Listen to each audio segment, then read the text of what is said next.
Good morning, my dear students. Let us discuss about Corporate Legal Framework, Unit 2, Class 4.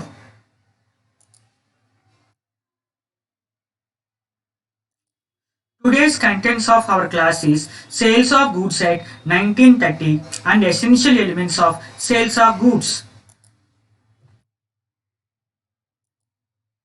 Sales of Goods Act 1930 Introduction. Here, the Sales of Goods Act 1930 was framed in the year of 1930 year. Here, the Sales of Goods Act was framed in the year of 1930 and it governs the contract relating to the sales of goods. The Sales of Goods Act was framed in the year of 1930 and it governs about contracts which are relating to the sales of the goods. And it applies the whole of India except the state of Jammu and Kashmir. Here the Sales of Goods Act 1930 is applicable to whole of India except the state of Jammu and Kashmir. And the contract for sales of goods are subject to the general principles of the law relating to the contracts. Here the subject of the contract of sale of goods are general principles. Here the general principles of law relating to the contracts. Here the subject of sales of goods is general principles. The general principles are law relating to the contracts. Means that is nothing but Indian contract. Here Sales of Goods Act 1930 is related with the Indian Contract Act. And a contract for sales of goods has, however, certain peculiar features. Every contract will have some particular features. In the same way, the Sales of Goods Act also having some peculiar features. What are those? Transfer of ownership. Here the transfer of ownership is also called as transfer of title. And the goods and delivery of goods and rights and duties of the buyer and seller. Here a contract is there. The contract is the Sales of Goods Act 1930. It is containing some peculiar features. Those are transfer of ownership of goods and delivery of goods and rights and duties of buyer and seller, remedies for breach of the contract, conditions and warranties implied under a contract for sale of goods, etc. These peculiarities are subject matter of provision of a Sales of Goods Act 1930. These peculiarities are the subject matter of the provision of Sale of Goods Act 1930.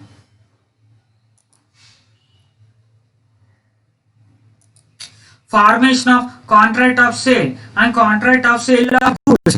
Here, a contract of good is a contract whereby the seller transfers or agrees to transfer the property to goods to the buyer for a price. Here, formation of contract of sale and contract of sale of goods means here there is a contract. A contract of good is a contract whereby the seller transfers or agree to transfer the property to the goods to buyer for a price. That is called contract of sale of goods. Here there is a contract. Here is containing two parties, party A and party B. Party A is seller, party B is buyer. Party A is agreeing to the seller sell the goods to the party B, and here it is agreeing for transfer of goods for a certain price. That is called contract of sale of goods. And there may be a contract of sale between one party to another party. That is nothing but owner and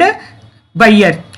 And according to the section 4 of 1, there may be a contract of sale between two parties, seller and buyer, according to section 4 of 1. And a contract of sale may be absolute or conditional. Here the contract of sale may be a absolute or conditional according to section 4 of 2. And the term contract of sale is a generic term. Here the term contract of sale is a generic term. It includes the both sale and agreement to sell. There is a difference between sale and agreement to sell. Let us discuss about sale and agreement to sell difference. Sale and agreement to sell. When under a contract of a sale, the property and the goods is transferred from the seller to buyer immediately. That contract is called a sale. Here there is a contract. There are containing two parties, party A and party B. Party A is selling the good to the party B. Immediately the good is transferred from the party A to party B. That type of contract is called contract of sale. And in the same way, coming to the agreement to sell means where there is a transfer of property in the goods is taken place at the future of time are subject to some conditions thereafter to fulfill the contract called an agreement to sell. Here there is a contract, there will be a contract will be happen between two parties, party A and party B. Party A is agreement to sell the contract of goods to party B. Party B also accept him, legality support is there. Here the agreement is converted into contract, but here the goods is transferring to the another party in the future according to the terms and condition. That is called agreement to the sell. It follows by section 4 of 3. And an agreement to sell become a sale when the time elapses or condition subject to which the property in the goods is to be transferred are fulfilled according to section 4 of 4. Here a agreement will become a sale. When a agreement will become a sale means when the time will elapses or conditions are satisfied and the subject to which the property goods is transferred to are fulfilled. Here this contract is follows the section 4 of 4.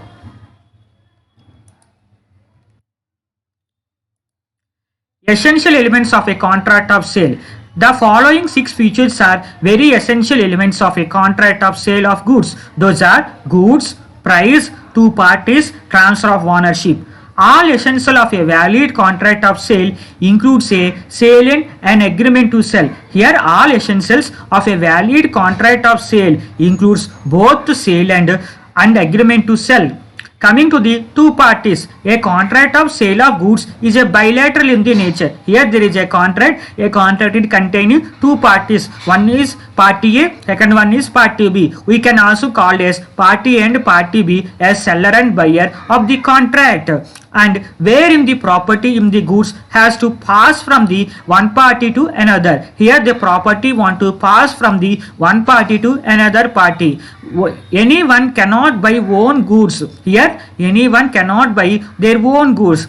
Coming to the example, A is owner of grocery shop. If he supplies the goods, here A is the owner of grocery shop. If he supplies the goods to his family, it does not amount to a sale and there is no contract of sale. This is because seller and buyer must be two different parties. Here in example, A is the owner of grocery shop. He is providing the goods to his family and he is not receiving any type of money, and in future and in present also that is not at all a contract of sale. And yes, one person cannot be both seller and buyer in the contract, so there must be two parties at least in the contract, then only it is considered as a valid contract. However, there shall be a contract of sale between part and owners.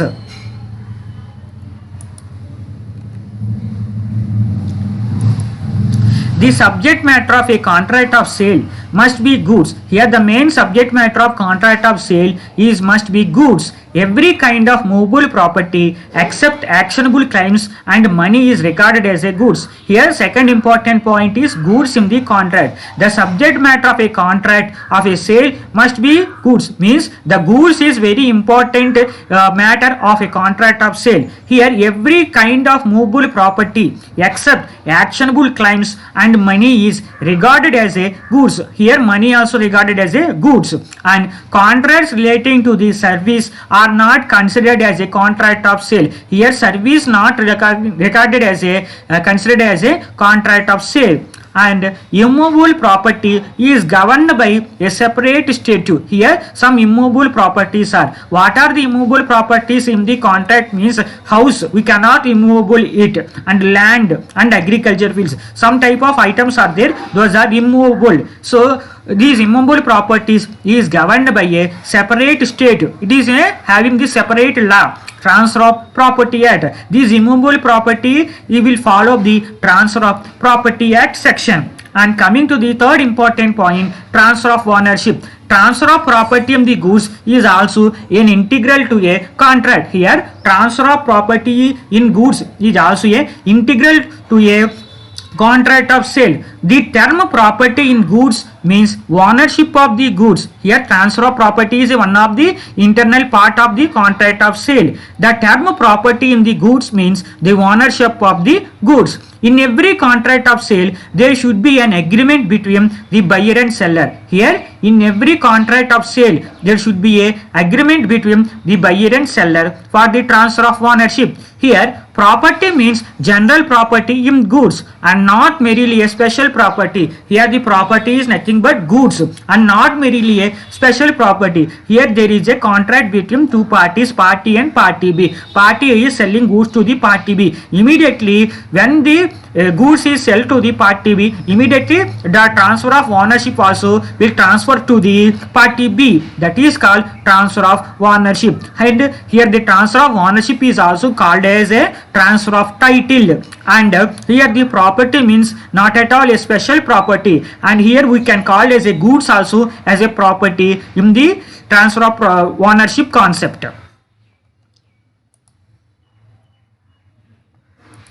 Coming to the fourth important point, price. The buyer must pay some price for the goods. Here, buyer want to pay some amount of price for the goods. The term price is a money consideration for sales of goods. Here, the price is very important criteria in the sale of contract or contract of sale. Without price, we cannot done a contract, and it is not a valid contract also. Here, money should be considered for a sale of goods. According to consideration in contract of sale and necessarily to be in money. According to the consideration concept, the contract of sale must have the money. Here money is considerable. Where goods are offered as consideration for the goods, it will not amount to sale. Here where goods are offered as consideration for goods, it will not amount to sale, but it will be called barter or exchange. Here there is exchange between goods. Previously we have listened to the marketing concept barter system. There is exchange of goods and goods to goods. There is no matter of money. It is not at all called as a contract. In contract there should be a money existence. Then only it is a valid contract. Otherwise it is not a contract. It is called as a barter or exchange, which was prevalent in ancient times. Similarly, if a person offers the goods to somebody else without any consideration, it amounts to gift or charity and not sale. If here one example is there. If a person is offering the goods to the somebody else without any consideration and without any money, it is called as gift or charity and not sale.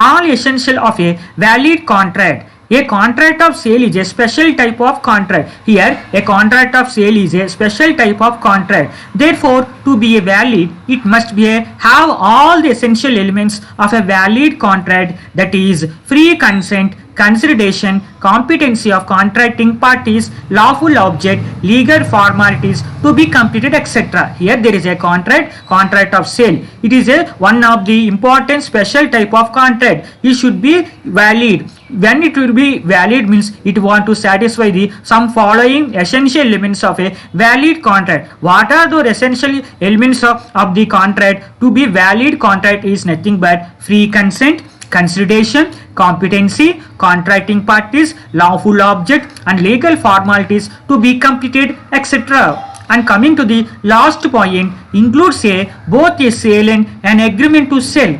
The contract of sale is a generic term, includes the both sale and agreement to sell. Here the contract of sale is a generic and common term which includes the both sale and agreement to sell. The sale is an executed or absolute contract, whereas an agreement to sell an executory contract. The sale is an executor absolute contract, whereas an agreement to be sell in executory contract implies a conditional sale. Here the agreement will have some conditions. It is a continuing process. It is not at all completed contract, so it is called as a executory contract. But coming to the sales, it is completed, so we are calling as a executed contract, absolute contract. And coming to the next point, a contract of sale can be made merely by an offer to buyer or sell goods for a price. Here a contract is made and to buy or sell goods for a certain price. Here price is also very important factor, and followed by acceptance of such an offer. Here there is a contract between two parties. Party A is giving the offer to the party B, that is selling the goods, and party B is accepting to purchase the that goods which was offer given by the party A. Here party A is accepted, party B accepted, legality support also there, and pricing is also considerable. And interestingly, neither the payment of price nor delivery of goods is essential at the time. Here neither the price of the goods is important and payment of process also important, and delivery of the goods is very essential at the time making the contract of sale, unless otherwise it is agreed.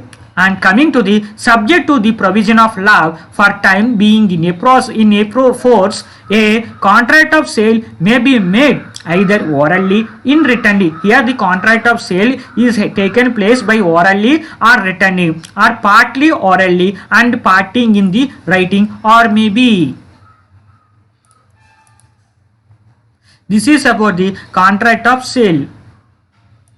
This is about the contract of sale and essential elements of contract of sale. Thank you, my dear students. Please subscribe my YouTube channel.